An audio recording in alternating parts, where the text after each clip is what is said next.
Breaking tonight, just 48 hours until the third and final presidential debate, and both campaigns are dealing with major new controversies. Welcome to the Kelly File, everyone. I'm Megyn Kelly. Developing on the campaign trail tonight, there are new complaints about a rigged election, new accusations against Donald Trump. His wife steps forward to defend his behavior, and there are new bombshells from Wikileaks. Let's begin tonight with the Clinton campaign and stunning reports that say one of her top State Department lieutenants tried to make a deal with the FBI in the middle of its investigation into her email scandal. Now, that lieutenant is Patrick Kennedy, and if his name sounds familiar, it should. This guy was neck deep in the Benghazi controversy, and his fingerprints were all over her email scandal from the very start. The details on Kennedy's attempt to reach a deal comes directly from the FBI's own files. Now, keep in mind, this guy was working for you. He was supposed to be working for you at the State Department in dealing with the FBI that was investigating Clinton in the email.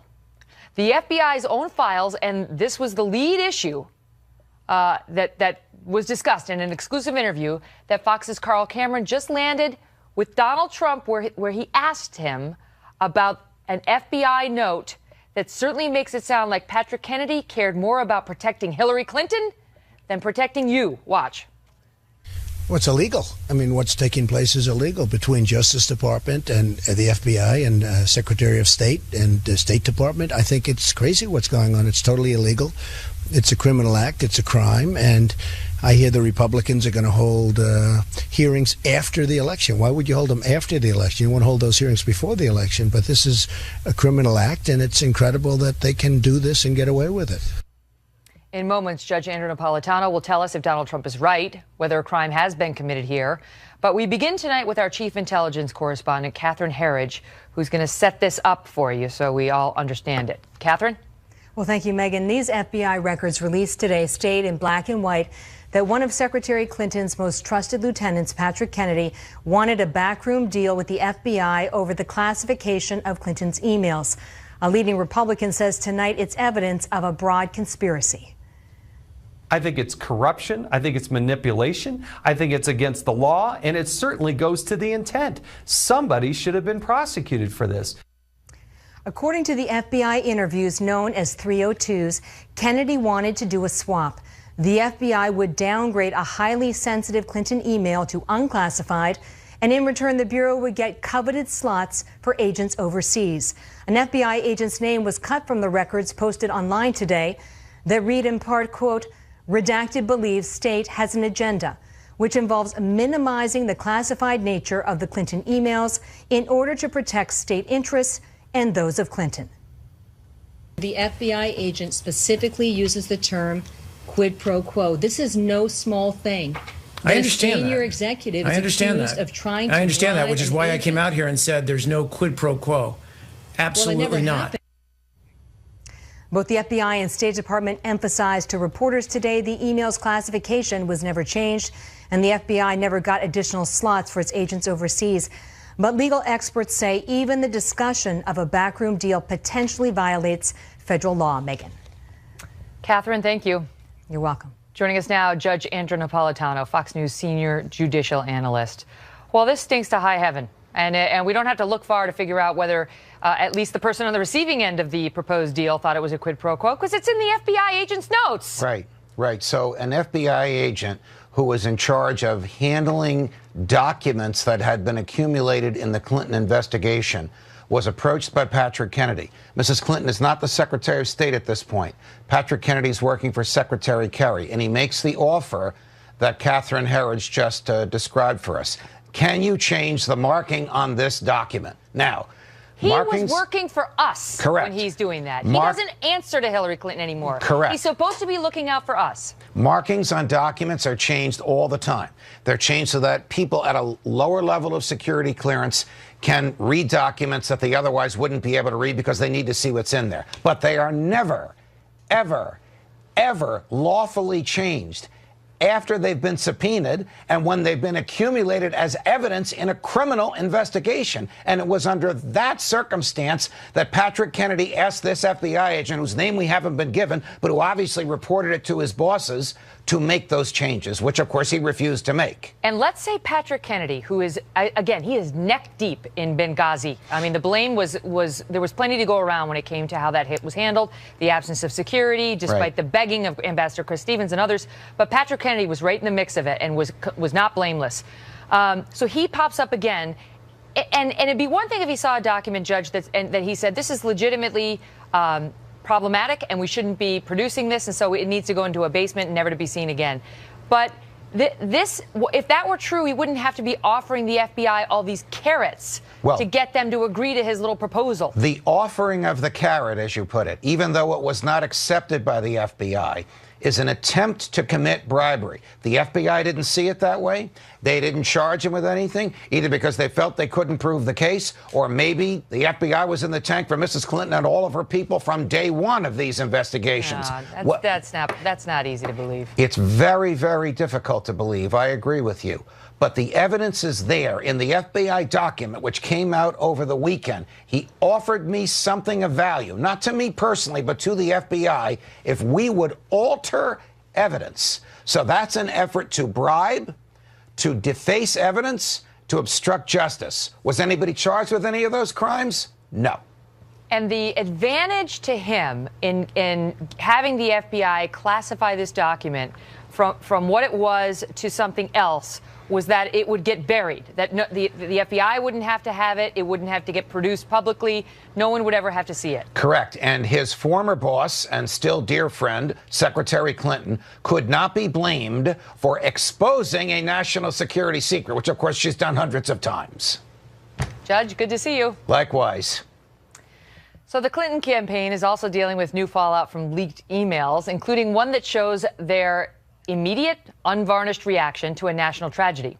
It came immediately after the December 2015 San Bernardino terrorist attack, when two Muslim extremists opened fire on a holiday party, killing 22 people and injuring many more.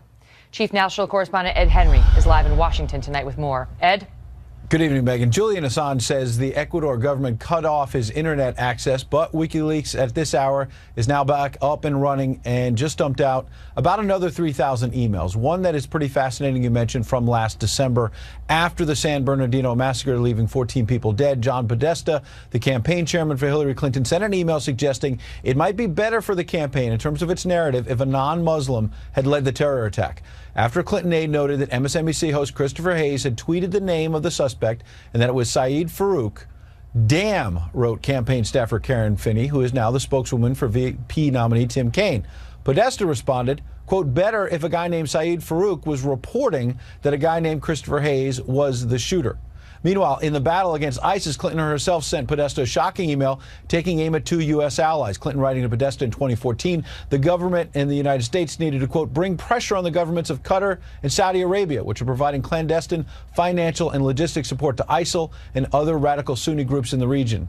Yet when it comes to Qatar, the WikiLeaks document dumps also show 2 years earlier, Bill Clinton had no trouble accepting big money from that same country for the Clinton Foundation. Emails showing that officials from Qatar, quote, would like to see WJC, using his initials, of course, for just 5 minutes in New York City to present $1 million check that Qatar promised for the former president's birthday in 2011. When questions were later raised about the $1 million and whether it was appropriate, top campaign aides emailed each other, said no big deal, take the money. Megan? Ed, thank you. Joining us now, Matt Bennett, a former deputy assistant to President Bill Clinton, and Pete Hoekstra, Trump campaign national security advisor and a former congressman. Great to see you both. So let me start with you on this, Congressman. The notion that this was problematic in the Clinton camp, that this man who committed this horrendous act of terror was Muslim, and it would have been far preferable if the man had been white, says what about Team Clinton in your view? Well, it says a couple of things. Number one, it's always about the spin. In San Bernardino, they had to control the spin because the Clinton narrative was always, we don't have to worry about the threat from radical Islam. They did the same thing in Benghazi when they said the attack was a result of a demonstration when it was really because there was an attack. They also said it was America's fault because there was a video. In reality, it happened because they hated us. So it's always about getting the spin right time after time and time. It is political corruption because everything is about getting to the vote and winning the vote and never solving the problem. Matt, what is wrong with that? Because you can see a lot of people not understanding why it was so problematic in their view that the killer happened to be a radical Islamist, killer. Well, first, Megan, let's just remember where this comes from. These were stolen documents, just like in Watergate, where someone broke into the DNC and stole documents. Here, the Russian government stole documents from John Podesta, his personal property. You're right. And dumped them out onto the internet with no context whatsoever. So what we're seeing is this one exchange between two Clinton staffers without any context. We don't know if they talked in the hall 2 minutes before this. We don't know anything about the context of this. So for Peter to say that this is clearly political spin is ridiculous. We don't have any idea why John and Karen were having this exchange. They may have been worrying about something else. But you have to see this as problematic. I mean, it plays right into the narrative that many people already believe about the Clintons and the Obama team, for that matter, which is there's just a complete unwillingness to accept reality, which is that there are radical Muslims, not mainstream Muslims, but there is a faction of Islam that has corrupted the most extreme words that are written in the Quran and elsewhere into a mandate to kill. Why is it so hard to? That's not condemning all of Islam. It's just understanding that sometimes when domestic terror acts are committed, they're committed by radical Islamists. There's no question that's right, and there's also no question that Secretary Clinton understands that to her bones. I mean, she was involved in every major decision. Why is her team so upset that it's a Muslim committing a terror act as opposed to a white man? Well, look, I don't know because I don't know the context, but let's just take it. Peter speculated. I'll speculate too. If a white man commits this, unfortunately in this country, there's 33 murders every single day. This would be par for the course. But if this is Muslim terrorism, then there is all kinds of other implications. There could be follow-up violence. It's enormously dangerous to other people as opposed to being what would likely be an isolated incident. So there's a lot of reasons that they could have been reacting the way that they did. That, Congressman Hoekstra, you tell me, that sounds like a very charitable read of what we saw in that Karen Finney email. It is a very charitable read, and Matt is absolutely right. Hillary Clinton was involved in every major foreign policy and domestic security decision for about 4 years, and she always sided with the radical jihadists. In Egypt, she decided to engage with the Muslim Brotherhood. In Libya, she sided with the radical jihadists to overthrow Gaddafi. In Syria, again, we allied ourselves with the radical jihadists. Today, Iraq, Syria, Yemen, Libya, Afghanistan, they are all failed states. They are all sending massive flows of refugees into Europe. She has consistently been wrong on her strategies to confront, contain, and ultimately defeat radical jihadists. We've gone from 3,000 people killed per year to over 30,000. We got to leave it at that. Great to see you both. Thank you. Thanks, Megan. Well, there was a landslide of new polls today on both the national race and the swing states, and Chris Stirewalt is just ahead with some interesting findings buried in the numbers. Is that a new headshot? Look how sweet he looks. He just looks like, hi, Stirewalt. Plus, Donald Trump is taking heat from all sides as he ramps up warnings about what he's calling a rigged election. Dr. Ben Carson is just ahead to weigh in on that. And then with 9 women now accusing Donald Trump of crossing a serious line involving sexual assault, his wife has come forward to talk about the accusers, her husband, and how she reacted when she saw tape of her husband talking about grabbing women. That's next. From a woman's perspective, what were your thoughts when you heard those tapes?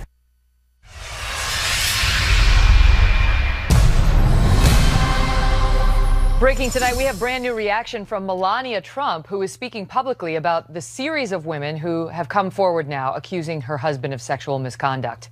Mrs. Trump's decision to address the issue comes as a 9th accuser, a woman by the name of Kathy Heller, talks about an incident 20 years ago when Donald Trump, she says, attempted to forcibly kiss her.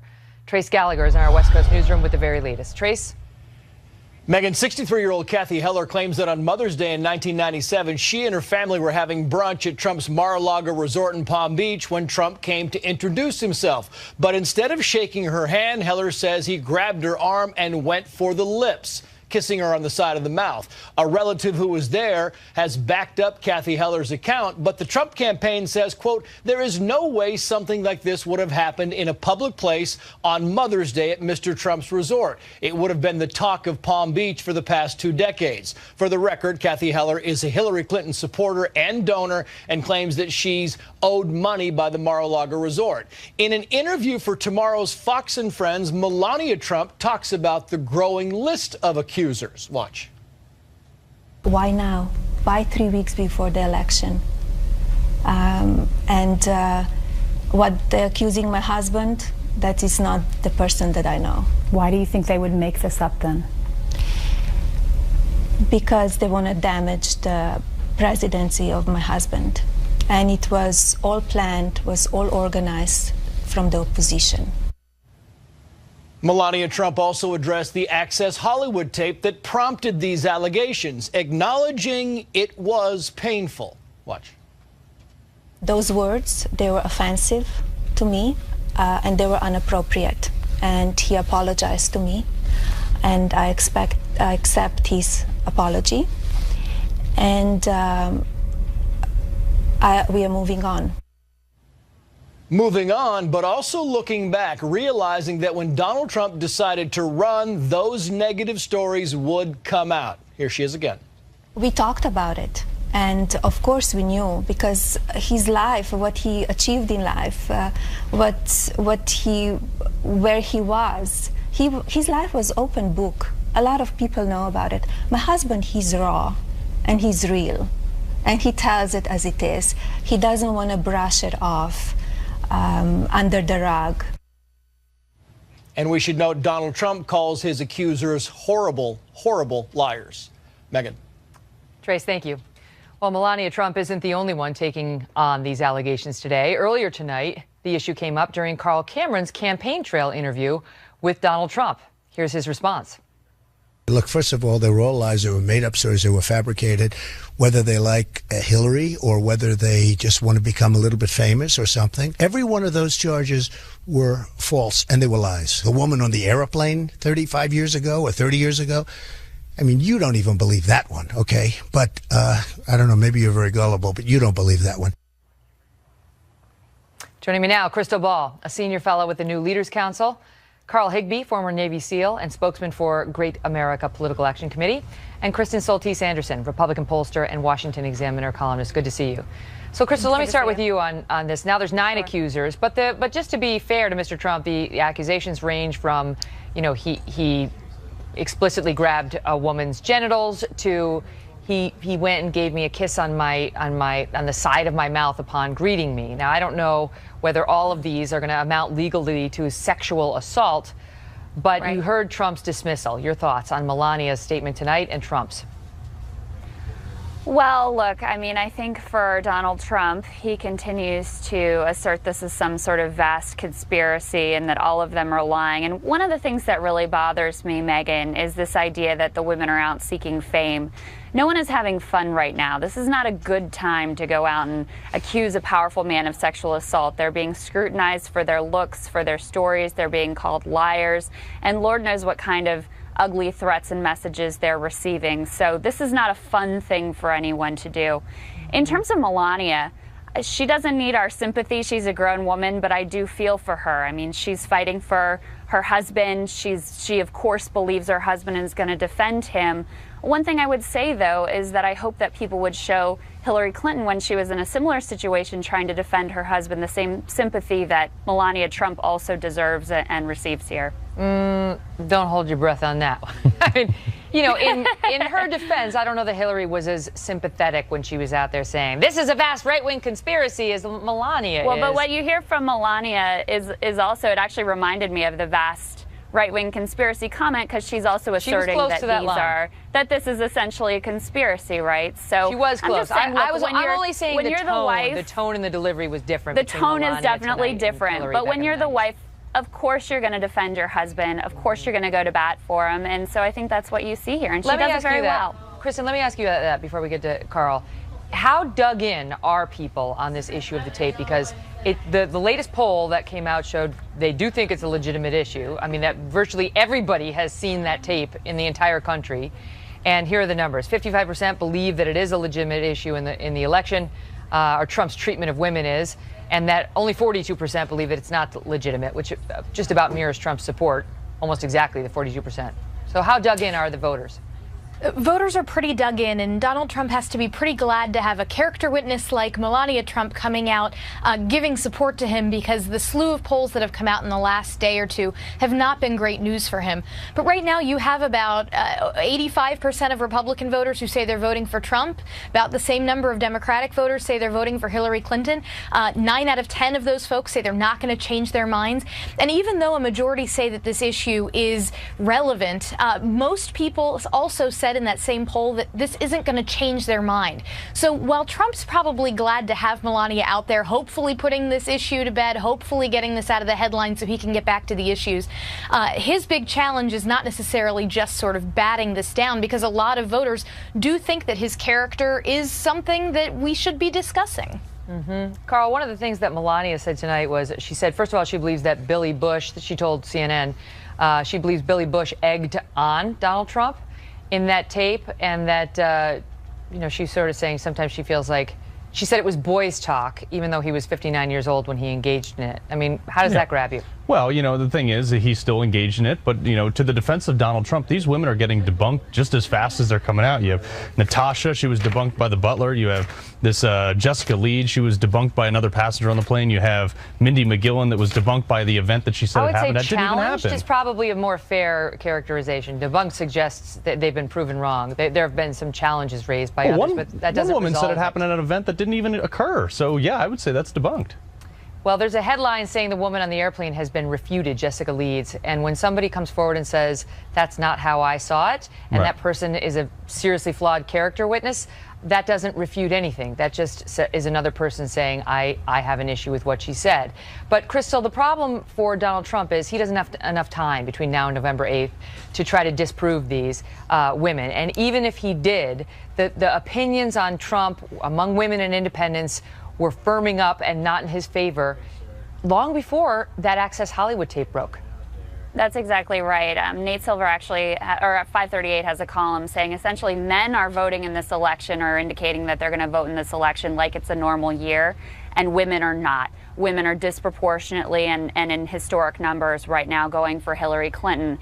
And the big problem for Donald Trump here is that a majority of voters think that he did the things that are being alleged, because it's consistent with his own words and with the way that, frankly, he's treated women over the course of his life and over the course even of this campaign. So it's too late for him to turn around that perception. Carl, I got to go, but I want to ask you, what do you want to see? Which version of Trump do you want to see in this debate on Wednesday night? I mean, you want to see fighter Trump, presidential Trump? What do you want to see? I want to see 25% of what we saw in the second debate and the other 75% pure policy, and I think he can do it. Yeah, fascinating. All right, I got to go, but I got to ask Kristen quickly. Kristen, the poll's not in his favor. Does he have any chance? I mean, really, do you believe he has any chance still of winning? He's got to pull off an almost perfect run in Florida, Ohio, Iowa, Nevada, New Hampshire, and I think that congressional district in Maine. He's got to have everything go right. The odds are very long, but everybody's been wrong writing Donald Trump off till this point, so you can't completely count him out. Great to see you all. Thank you, Megan. Great to see you. And in just 2 days, for the first time ever, a Fox News anchor will be moderating a general election presidential debate. Award-winning journalist Chris Wallace, widely regarded as one of the best questioners in the business. I'm convinced he wrote this. I know it. I know it. They just slipped the copy in. He is very good. Will moderate the all-important final debate between Trump and Clinton. It's a make-or-break event. It's less than 3 weeks before the historic election, and it'll be held within 48 hours. October 19th in Vegas. The best place to watch it is right here on the Fox News channel, because Brett and I will be on all night, and we will be giving you all of Chris Wallace's questions. I mean, secrets. We know how he prepares, and we will take you inside the process and try to walk you through what to expect. We hope you join us. Well, we also have breaking news tonight on more than half a dozen new polls just out and the shape of this race heading into Wednesday night's big showdown. Plus, we'll show you how Amy Schumer, the comedian, angered her fans and touched off a national backlash with what she did to a Trump supporter in the middle of what was supposed to be a comedy show. And then Mr. Trump tonight added to the controversy over what he calls a rigged election. Dr. Ben Carson is next on that. Breaking tonight, despite a growing backlash, Republican presidential nominee Donald Trump is continuing to charge that we are looking at a rigged election, and he's putting the blame squarely on the media. You see what's happening? The process is rigged. This whole election is being rigged. These lies spread by the media. We're going to make history together. Remember, it's a rigged system. It's a rigged election. It's a rigged system, and they take these lies and they put them on front pages. In moments, we'll be joined by Trump campaign advisor Dr. Ben Carson, but now a Trump campaign advisor. Doc, good to see you tonight. So let's say the system is rigged. Let's just say it is. Why is he going after the Republican leadership for rigging it? Is the Republican leadership rigging the ballot boxes and gearing up the media to be in the tank for Hillary? No, of course not. I think he's a little bit miffed in terms of why they aren't investigating some of the allegations that have been made in places like Philadelphia, where there are huge numbers that voted for Obama and like zero for Romney.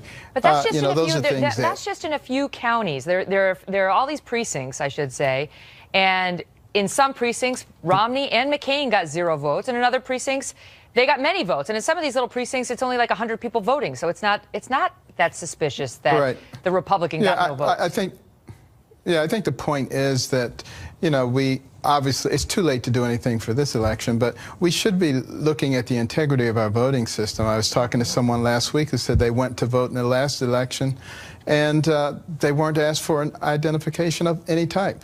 Those are things that really could easily be rectified. But I think what's really being talked about here is the media and the excessive amount of attention that they've paid to, the allegations against Trump, and almost nothing with these massive things that are going on with the emails and with the leaks with Hillary Clinton. Mm-hmm. What that is doing is it is saying that level of corruption, let's just put our heads in the sand.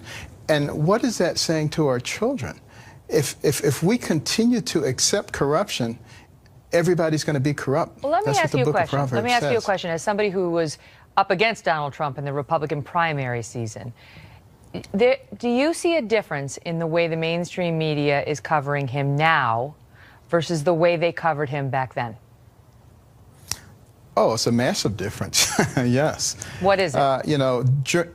During the primaries, they were all too eager to hear everything he had to say and, to put it, in a much better light than they are now. Now they've kind of turned against them and become instruments of the political class. Now, and remember, this election is not about Democrats and Republicans. It's about the political class versus the people. That's where the real difference is, and that's the reason that I actually think that Trump is going to win, because I think the American people are actually wise enough to see what's going on. They recognize that the media is very biased. Having benefited from some inherent bias of the media to promote the ratings machine, as he calls himself, in the primary season, is he really in a position now to complain when they cover him just as much now, but the coverage tone has shifted markedly, and I might add, predictably? Certainly, it would be wise at this stage, at this late stage, to really concentrate on the issues, because the differences between Trump and Clinton on some of the major issues that affect our society are gigantic, and yet people aren't getting a chance to hear about that, and they need to hear about it so they can make an intelligent decision. Mm-hmm. Well, it's been interesting. It has been pretty marked. The difference between the primary coverage, as you of all people know, versus the general election coverage. But that was never going to be a mystery. That did not come as a shock. It also shows you how much power they have. It shows you how much power the media has. They do. And I continue to plead, particularly with young journalists, to bring some integrity back. It would help us as a nation tremendously. Great to see you, Dr. Carson. You too, Megan. Well, less than 48 hours to what could be the most important debate of the year. Or it could be completely, no, actually it can't. This is going to be a big one. And we just got a landslide of new polls. Chris Direwalt and Tom Bevan are here on what the numbers mean for Clinton versus Trump. You heard Kristen Saltese Anderson saying, don't count Trump out. People have done that time and time again, only to find themselves embarrassed. These guys are here on round 3.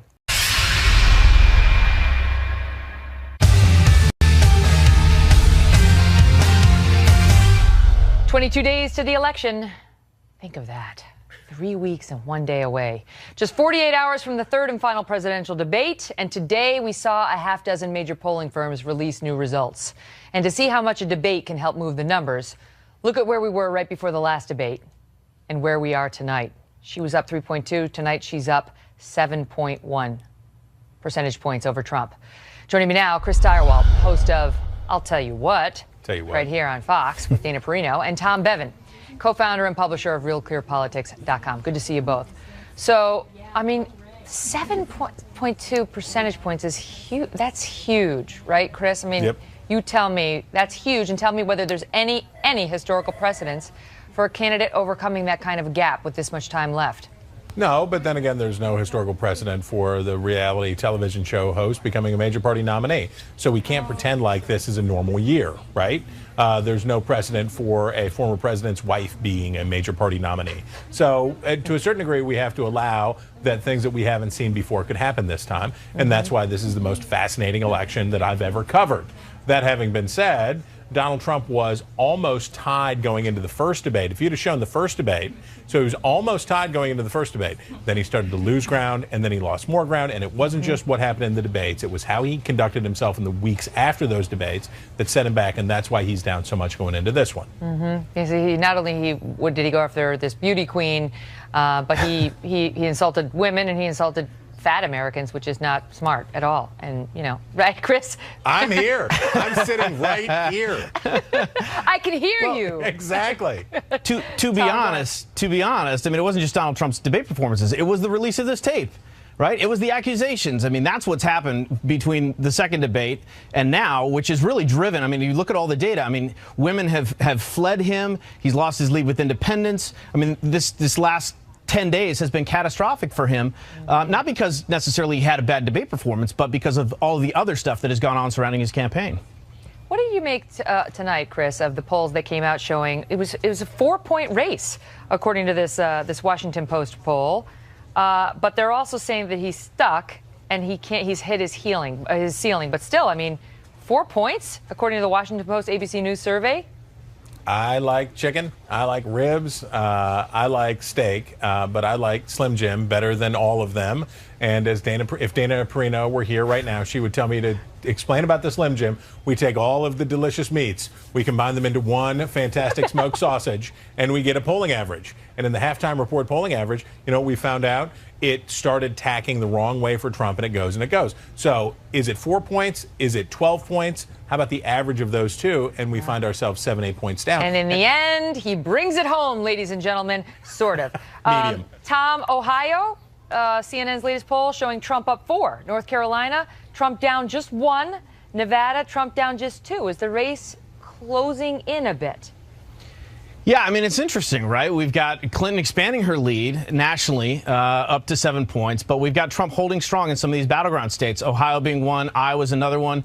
North Carolina still remains relatively close. But again, he's now behind in most all of those states, except for the two that I mentioned. And while his base is sticking with him, as I mentioned before, these other groups are leaving him. And if he doesn't turn something around in the next 3 weeks and bring those groups back, he's going to end up with his base, and that's it, and he's going to lose. Hence the, having Melania come out and try to speak to some of those women that he's lost. Great to see you both. Well, a GOP campaign office in North Carolina was firebombed and vandalized over the weekend. But in a rare feel-good story during what's been a brutal election year, some local Democrats pitched in on the effort to help repair the damage over at Republican headquarters. Brian Kilmeade is co-host of Fox & Friends and also the author of Thomas Jefferson and the Tripoli Pirates, which is now out in paperback. You can get it real cheap joins us now. Brian, good to see you. Great to see you. So this is a moment of unity in the end. It starts off ugly. It ends nicely. Right, and Joe Trippy's part of it. Fox News' own. He comes to our Christmas parties. We hang out with him. He invites us to barbecues. I couldn't go. I'll have more on that later. But he is part of the Democratic cadre that said, let's get a YouFund page together, see if we can get $10,000. They got $13,000 almost right away. They gave it right to the Republicans and say, rebuild your office in a very Democratic district of Orange County, right near Chapel Hill. Associate professor says, you know what, Hillary Clinton should even give this money. After all, this flammable liquid, this firebombing of this building went in. Thank goodness nobody was hurt, but serious stuff. Nazi paraphernalia on the sidelines, Nazi graffiti. So nothing good about it. If it was on the other side, they'd be saying, see how poisonous Donald Trump is. Right now, they're saying Democrats picking on Republicans in a Democratic district. Well, it's good to see them sort of stand together against something like this. Okay, Amy Schumer, comedian, actress, in a lot of trouble. When I hear this soundbite, I want to tell the audience I can't understand it that well. This is what she's going to say. She's got a Trump supporter on stage. She's giving him a hard time about being a Trump supporter. Watch and listen. Do you get worried he'll be impulsive and get us in a lot of trouble we can't get out of? Well, I'm an attorney, so I get really scared when I hear some of the stuff he says. But I'm not really voting for Trump. I'm voting against him. Okay, you can go sit down. It's just cool to hear one guy who doesn't seem like a psychopath why he would want to vote for that orange sexual assaulting fake college starting. So she's making the man defend his vote for Donald Trump, and the fans there were not happy, Brian. Calls this guy Dave on stage, says, what is this with Trump supporters in my audience? It's Tampa. It's a very Republican area, and there's a lot of Trump signs there. So this guy goes up there, he says, no, I like him. And then everyone starts booing, or a lot of people start booing, even though, you know, she might be ticked off because it's a 21,000-seat stadium theater, and she only got 10,000. So he says, if you guys have a problem, if you make any more noises, you yell out, I'm going to throw you out.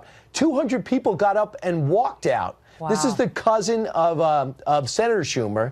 So Amy Schumer, quite liberal. By the way, the first thing she said is, the first 4 rows can see my private parts. She also talked about drinking so much she blacked out, and how happy she was to be in Tampa because it's where she had a one-night stand. So if she's so squeamish, why is she bringing all that up? So Trump was displeased about that SNL clip, calling it a boring and unfunny show. Doesn't much like Alec Baldwin. What do you think? Facebook.com/The Kelly File. Let me know. Thanks for watching. See you in Vegas tomorrow night.